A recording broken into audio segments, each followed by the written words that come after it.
So, last Thursday, our book club gathered at the local library, ready to dive into the depths of Pride and Prejudice. We were all set for a night of witty banter, Regency-era romance, and perhaps even a heated debate over Mr. Darcy's brooding charm. However, as we excitedly opened the box of books that had just been delivered, we were greeted not by the familiar sight of Jane Austen's masterpiece, but by a stack of manuals titled How to Speak Klingon. At first, we thought it was a simple mix-up, and we all shared a good laugh, imagining a group of Trekkies somewhere flipping through copies of Pride and Prejudice and wondering how to say it as a truth universally acknowledged in Klingon. Determined not to let our evening go to waste, we decided to embrace the bizarre situation. After all, it was a book club, and technically, we did have books. So, with a collective shrug and a few confused giggles, we embarked on an impromptu journey into the world of Klingon linguistics. As it turns out, pronouncing Klingon words is a lot like gargling marbles while trying to clear your throat.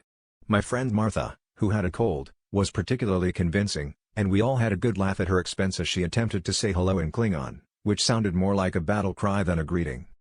As the evening progressed, the room vibrated with our increasingly enthusiastic, albeit guttural, attempts at Klingon conversation.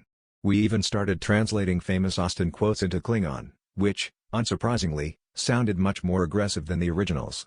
The library staff popped their heads in a couple of times, probably just to make sure we weren't summoning some ancient alien force with our throaty pronunciations. In the midst of this linguistic chaos, I couldn't help but wonder what Jane Austen herself would think of our unconventional meeting. Finally, as the clock ticked towards closing time, we decided to give one last hurrah to our strange lesson. I stood up, cleared my throat with exaggerated drama, and attempted to deliver the most iconic line from Pride and Prejudice in Klingon. With a deep, guttural voice, I declared, "It is a truth universally acknowledged, that a single man in possession of a good fortune must be in want of a wife."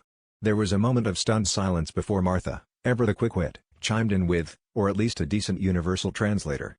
And with that, we all exploded into laughter, knowing our accidental dive into Klingon was one book club night we wouldn't soon forget.